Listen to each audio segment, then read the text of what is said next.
Hello दोस्तों, मैं Bimlesh sir आपके अपने YouTube channel Bimlesh sir tricky पर आप लोगों का स्वागत करता हूं। अभी तक आप लोग हमारे YouTube channel Bimlesh sir tricky को सब्सक्राइब नहीं किए हैं तो प्लीज़ सब्सक्राइब कर लीजिए। सब्सक्राइब करते वक्त आप बेल आइकन वाली घंटी के बटन को दबाना मत भूलिएगा। जैसा कि आप लोगों को पता है कि आपके अपने YouTube channel Bimlesh sir tricky पर आप लोगों को सप्ताह के 2 दिन सोमवार मंगलवार के दिन आप लोगों को इतिहास पढ़ाया जाता है। बुधवार और बृहस्पतिवार के दिन आप लोगों को प्यारे मित्र भारत का संविधान पढ़ाया जाता है।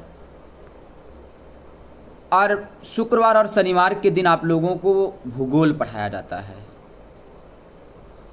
आप वनडे एग्जाम की तैयारी कर रहे हैं तो हमारे YouTube channel Bimlesh sir tricky को सब्सक्राइब कर लीजिए, क्योंकि आपके लिए मैं प्रत्येक दिन ट्रिक के माध्यम से कुछ ना कुछ लाता हूं प्यारे मित्र। अभी आज जो हम लोग पढ़ने जा रहे हैं प्यारे मित्र वह है गुप्त साम्राज्य। यह बहुत ही महत्वपूर्ण है गुप्त साम्राज्य की प्यारे मित्र। अगर हम लोग बात करें तो गुप्त साम्राज्य की जो शासन रही है प्यारे मित्र वह जो है 275 से लेकर के 469 ईसा पूर्व तक रही है। कब से कब? 275 ईस्वी से लेकर के 469 ईस्वी तक रही है प्यारे मित्र। गुप्त साम्राज्य को हम लोग गुप्त साम्राज्य के नाम से पढ़ लेते हैं और इनके जो 14 राजा हैं हम लोग उनको जो है अलग अलग नाम से, जितने नाम हैं उतने नाम से भी पढ़ लेंगे। हम लोग एक अगला वीडियो पार्ट 2 बना के हम बना देंगे, उसमें आप लोग पढ़ लेंगे प्यारे मित्र। आज हम लोग गुप्त साम्राज्य पढ़ने जा रहे हैं प्यारे मित्र। गुप्त साम्राज्य की बात करें ग से हो जाता है गरुड़। इनकी जो चिन्ह है वह गरुड़ है। क्या है? गरुड़ है। राजकीय चिन्ह क्या है प्यारे मित्र? गरुड़ है। और प्यारे मित्र इनकी जो राजकीय भाषा थी वो संस्कृत थी। क्या थी प्यारे मित्र? संस्कृत थी। आप याद रखिएगा प्यारे मित्र, इनकी जो राजकीय भाषा थी वह संस्कृत थी। पास याद रखेंगे प्यारे मित्र। देखिए आधा प है तो पाटलिपुत्र। पाटलिपुत्र को इन लोगों ने अपनी राजधानी बनाई। क्या बनाई प्यारे मित्र? राजधानी। गुप्त साम्राज्य के लोगों ने पाटलिपुत्र को अपनी राजधानी बनाई प्यारे मित्र। और देखिएगा ता से हम याद रखेंगे प्यारे मित्र। हमने लिखना छूट गया मेरे से। यह हो जाता है तांबा और चांदी। इन्होंने 2 प्रकार के सिक्के को चलाया, तांबा और चांदी। कौन कौन से सिक्के? तांबा और चांदी के सिक्के का प्रचलन किया प्यारे मित्र। कौन से शासकों ने, माने कौन वंश के शासकों ने चलाया प्यारे मित्र? तो गुप्त साम्राज्य के लोगों ने चलाया प्यारे मित्र। ये चीज़ याद रखना प्यारे मित्र। अब अगले टॉपिक पर अगले बात करते हैं बेटा स से स्वर्णकाल। संस्कृत का स्वर्णकाल कहा जाता है इसे, या इतिहास का स्वर्णकाल कहा जाता है प्यारे मित्र, क्योंकि इसमें संस्कृत का सबसे ज़्यादा विकास हुआ है। और इस वंश के शासक जो हैं सबसे ज़्यादा सोने के सिक्के का निर्माण कराए, सबसे ज़्यादा सोने के सिक्के का प्रचलन किए। अशुद्ध सोने की सिक्के की प्रचलन की बात करें तो कुषाण है, और सोने की सिक्के की प्रचलन की बात करें तो बेटा हिंद यूनानी है। तीनों चीज़ें आप याद रखना क्योंकि आपके लिए महत्वपूर्ण हो जाता है।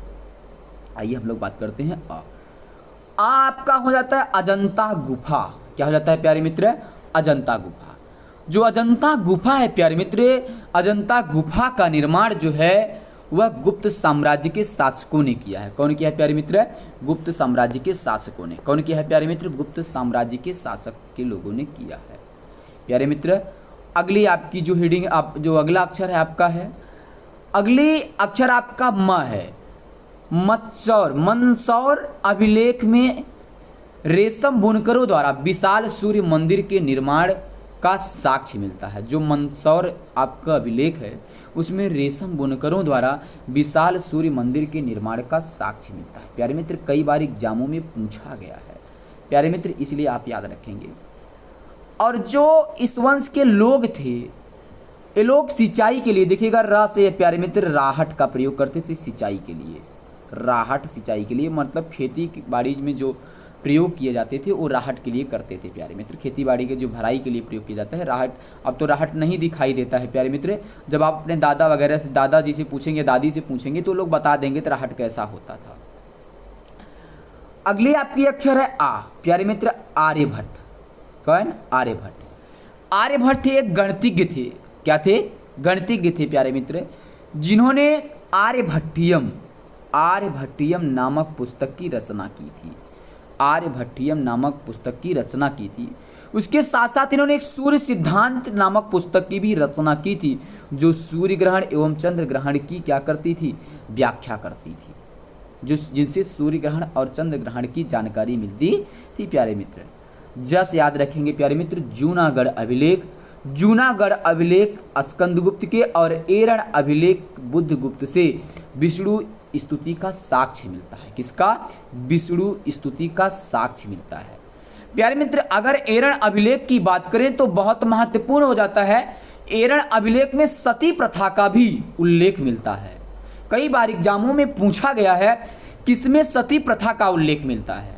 तो प्यारे मित्र आप भूलिएगा मत, कॉपी पेन लिए हो तो लिख लीजिएगा, सती प्रथा का उल्लेख एरण अभिलेख में मिलता है। किसमें मिलता है प्यारे मित्र? एरण अभिलेख में मिलता है। अगला अक्षर प्यारे मित्र आपका क्या है? या याद रखेंगे प्यारे मित्र यज्ञावल्य स्मृति। यज्ञावल्य स्मृति में सबसे पहले सर्वप्रथम कायस्थ का प्रयोग मिलता है। सर्वप्रथम कायस्थ का प्रयोग कहाँ मिलता है? यज्ञावल्य स्मृति में मिलता है प्यारे मित्र। अगर गुप्त साम्राज्य की शासन सत्ता की बात करें तो 275 से लेकर के 469 ईसा पूर्व तक है। और इस वंश के जो सबसे पहले संस्थापक थे जिनका नाम था श्रीगुप्त। इस वंश के संस्थापक का क्या नाम था? श्रीगुप्त। क्या नाम था प्यारे मित्र? श्रीगुप्त। ये आप लिख लेंगे प्यारे मित्र, श्रीगुप्त। ठीक है प्यारे मित्र। और बात करें गुप्त साम्राज्य में एक शासक थे चंद्रगुप्त द्वितीय। उनके शासनकाल में एक चीनी बौद्धिस्ट आया था जिसका नाम था फाहियान। क्या नाम था प्यारे मित्र? फाहियान। ये चीनी लेखक था चंद्रगुप्त द्वितीय के शासनकाल में आया था। एक और इंपॉर्टेंट क्वेश्चन आ जाता है प्यारे मित्र, नालंदा विश्वविद्यालय का निर्माण कौन करवाया? तो नालंदा विश्वविद्यालय का निर्माण जो है कुमारगुप्त ने करवाया। अच्छा, निर्माण जब कुमारगुप्त ने करवाया प्यारे मित्र, इसको ध्वस्त कौन कराया? तो बख्तियार खिलजी ने ध्वस्त कर दिया था इसको। बख्तियार खिलजी ने इसको ध्वस्त कर दिया। और भारत का नेपोलियन किसे कहा जाता है प्यारे मित्र? तो समुद्रगुप्त को भारत का नेपोलियन कहा जाता है प्यारे मित्र। भारत का नेपोलियन किसको कहा जाता है प्यारे मित्र? समुद्रगुप्त को कहा जाता है प्यारे मित्र। आते हैं इनके 14 शासकों की बात करते हैं। देखिएगा जो पहले संस्थापक थे उनका नाम है श्रीगुप्त। क्या नाम है? श्रीगुप्त। इसके बाद चंद्रगुप्त, इसके बाद समुद्रगुप्त। तो ऐसे नाम इनके बढ़ते हुए चले गए। चंद्रगुप्त द्वितीय, कुमारगुप्त, स्कंदगुप्त, पुनरुगुप्त, के बाद कुमारगुप्त द्वितीय, बुद्धगुप्त, नरसिंहगुप्त, भानुगुप्त, वैन्यगुप्त, कुमारगुप्त तृतीय, विष्णुगुप्त। जो अंतिम शासक थे उनका नाम था विष्णुगुप्त। प्यारे मित्र यह आपके लिए इंपॉर्टेंट होगा। और सभी शासकों का नाम जो है प्यारे मित्र हम जो है आप लोगों के लिए अगले वीडियो में जो 14 शासक आप लोग इसमें देख रहे हैं सबको एक एक कर करके सबकी उपलब्धि आप लोगों को पढ़ा देंगे प्यारे मित्र। और प्यारे मित्र अभी तक आप लोग हमारे YouTube चैनल विमलेश ट्रिकी को सब्सक्राइब नहीं किए हैं तो सब्सक्राइब कर लीजिए, क्योंकि जब आप सब्सक्राइब करेंगे तो हमें एक उत्साह होता है, और जब आप कमेंट करते हैं हमारे वीडियो पर तो हमें उत्साह मेरी दुगनी हो जाती है और नई वीडियो बनाने के लिए मेरे मन में एक नई जिज्ञासा हो जाती है। प्यारे मित्र अब कल मिलेंगे आप लोगों को अगले वीडियो। अगले सोमवार को हम लोग पढ़ेंगे 14 शासकों के बारे में। कल का वीडियो आपका पॉलिटी है। पॉलिटी में मैंने जो है प्यारे मित्र अनुच्छेद पढ़ा दिया है, अनुसूची पढ़ा दिया है, भाग पढ़ाना है। कल की जो बात होगी आप लोगों को भाग